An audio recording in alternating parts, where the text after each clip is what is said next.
Welcome back to my channel Ayurveda arena.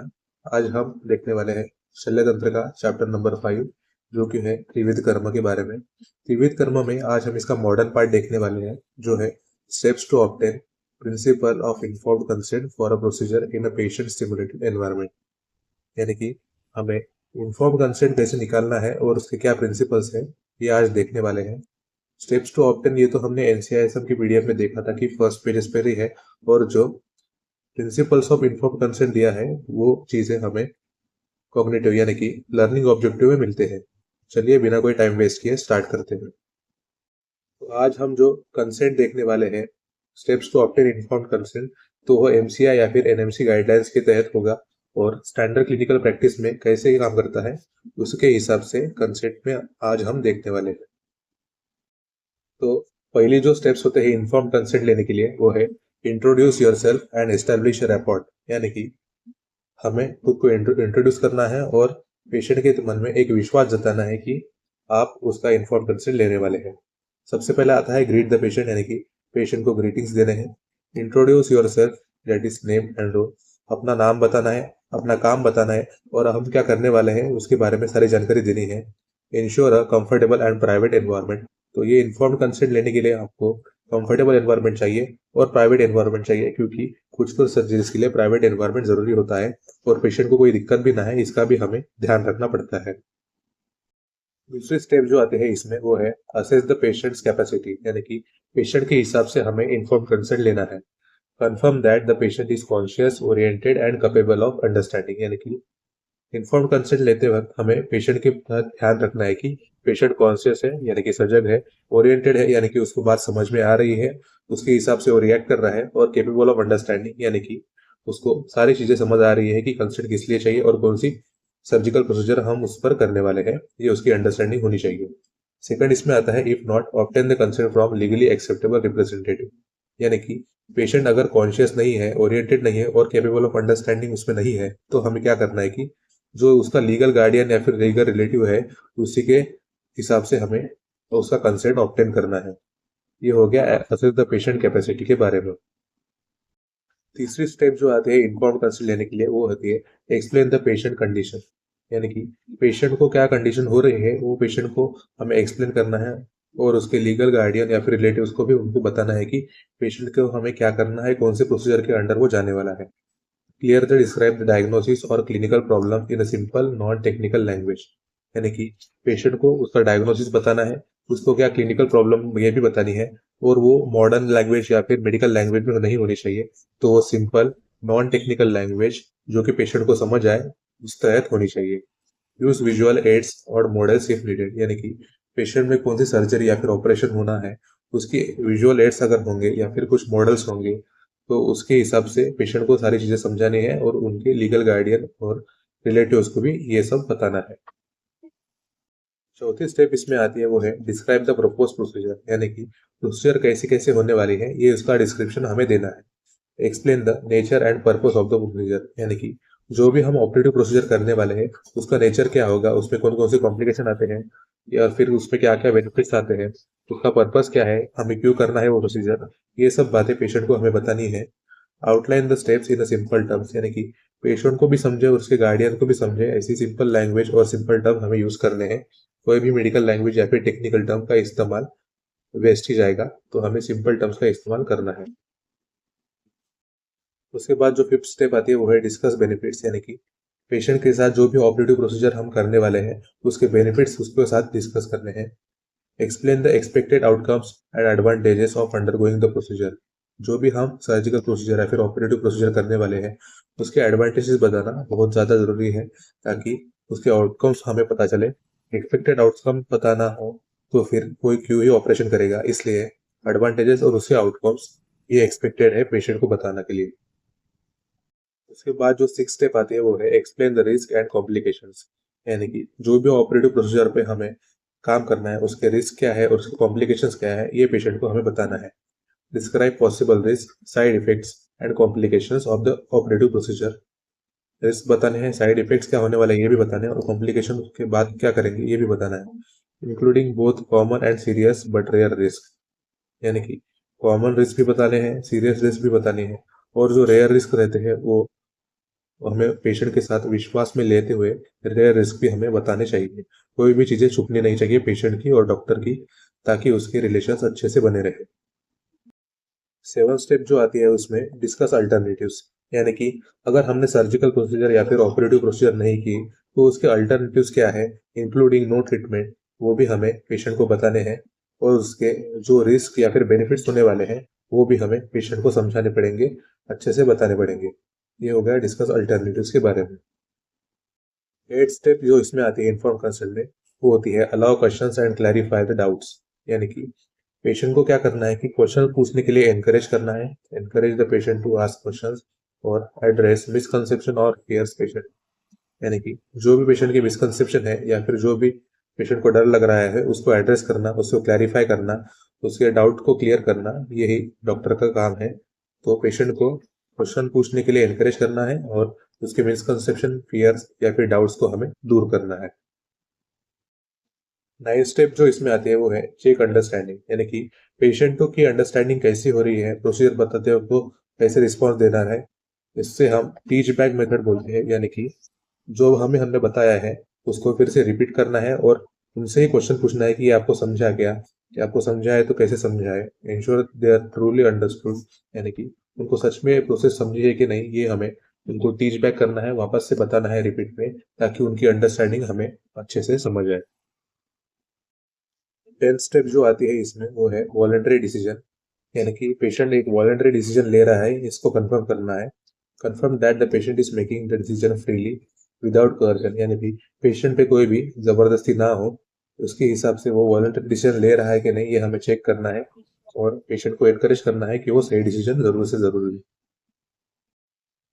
11th step जो आती है वो इसमें ऑब्टेन रिटर्न कंसेंट, यानी कि रिटर्न कंसेंट हमें लेना है। तो उसके स्टेप है provide the consent from in a language the patient understand, यानी कि हमें ऐसा रिटर्न कंसेंट लेना है जो कि पेशेंट को खुद समझ में आ जाए और उसी की लैंग्वेज के हिसाब से हो, ऐसा हमें रिटर्न कंसेंट उससे लेना है। इंश्योर द पेशेंट और guardian to sign marks it voluntarily with witness if needed, यानी कि पेशेंट को हमें ये इंश्योर करना है कि वो उस पर सिग्नेचर करे या फिर मार्क दे, थंब ले वॉलेंटरली, यानी कि उसकी इच्छा के हिसाब से ही, और जरूरत पड़ने पर एक विटनेस भी लगे तो भी उससे हम करवाए थे। ऐसा हम ऑप्टेन रिटर्न कंसेंट लेते हैं। 12th स्टेप जो आती है इसमें वो है documentation of the return consent, record the details of the consent process in a patient notes, यानी कि हमें सब कुछ रिकॉर्ड करना है कि कंसेंट की प्रोसेस कैसी हुई, कहाँ पर की, ये हमें पेशेंट नोट्स में राइट डाउन करना है, रिकॉर्ड करना है। Mention date, time and names of the witness if applicable, यानी कि कंसेंट लेते वक्त अगर कोई विटनेस वहां पर है तो डेट, टाइम और नेम ऑफ विटनेस भी हमें लेना है। डेट और टाइम तो हमेशा लेना है, लेकिन अगर विटनेस रहा तो विटनेस का भी नेम हमें उसमें रिकॉर्ड करना है।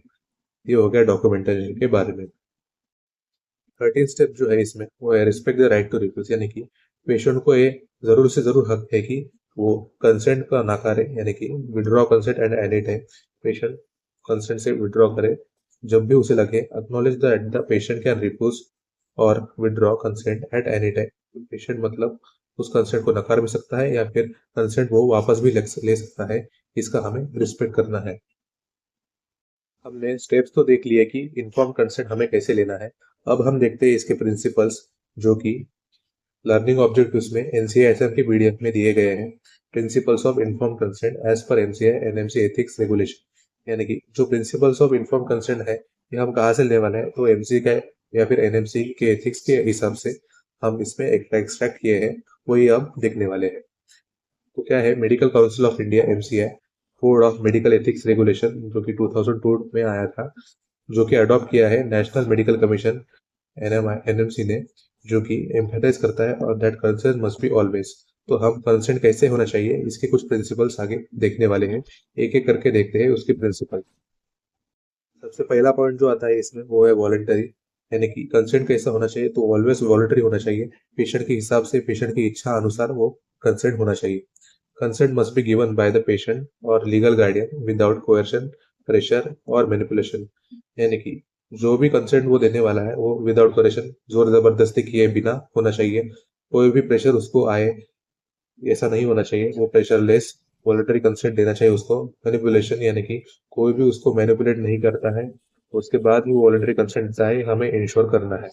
The patient should have the freedom to accept और रिफ्यूज, यानी कि पेशेंट का ये बात पूरा का पूरा फ्रीडम है कि वो कंसेंट को एक्सेप्ट करे या फिर रिफ्यूज करे, या फिर वो कभी भी किसी भी टाइम कंसेंट को विड्रॉ कर सकता है।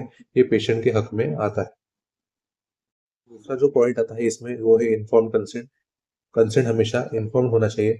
The doctor must provide adequate, relevant and understandable information about, यानी कि डॉक्टर के क्या करना है कि एडिक्वेट, रिलेवेंट और अंडरस्टैंडेबल इन्फॉर्मेशन देनी है इस नीचे के पॉइंट के हिसाब से।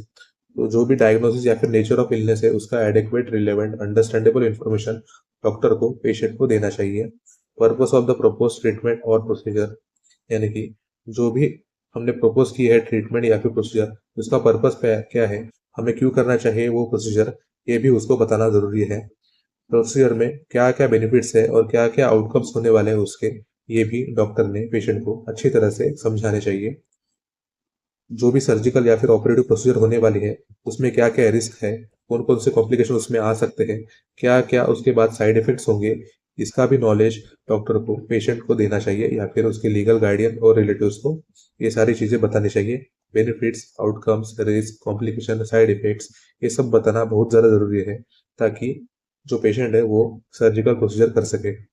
उसके बाद उसको अल्टरनेटिव्स के बारे में भी एडेक्वेट, रिलेवेंट और अंडरस्टैंडेबल इंफॉर्मेशन देनी चाहिए, जो कि नो ट्रीटमेंट में भी आता है। अल्टरनेटिव्स ये कर सकते हैं या फिर दूसरी प्रोसेस भी कर सकते हैं, या फिर ऐसा भी कर सकते हैं कि आप ट्रीटमेंट ना करें, ये भी इसको बताना पड़ता है। प्रोग्नोसिस विथ और विदाउट ट्रीटमेंट, यानी कि पेशेंट में कौन सी प्रोग्रेस हुई है ट्रीटमेंट किए बिना, और या फिर ट्रीटमेंट करते वक्त कौन से उसमें बदलाव आ रहे हैं, ये भी इसको इन्फॉर्म करना पड़ता है पेशेंट को।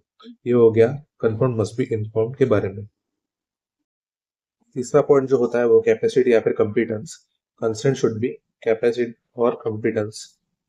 The patient must be an adult of sound mind who understand the information given, यानी कि पेशेंट जो होना चाहिए वो अडल्ट होना चाहिए, उसको साउंड माइंड है, यानी कि उसका जो चित्त है वो जगह पर होना चाहिए, दिमाग, जो कि अंडरस्टैंड करता है जो भी इंफॉर्मेशन डॉक्टर उसको देता है। For minors incapacitated person, consent should be obtained from parents और गार्डियंस, यानी कि जो भी माइनर्स है उससे हम कंसेंट नहीं लेते। जो भी इनकैपेसिटेड पर्सन है, यानी कि जिनको समझ नहीं आता कि कंसेंट क्या है, तो उनके लिए हम, जो भी पेरेंट रहता है या फिर गार्डियन रहता है, उनसे हम कंसेंट ऑब्टेन करते हैं। तो कंसेंट हमेशा रिटर्न और इन्फॉर्म कंसेंट होता है। चौथा पॉइंट इसमें आता है स्पेसिफिक एंड एक्सप्लिसिट, यानी कि consent should be always specific and explicit.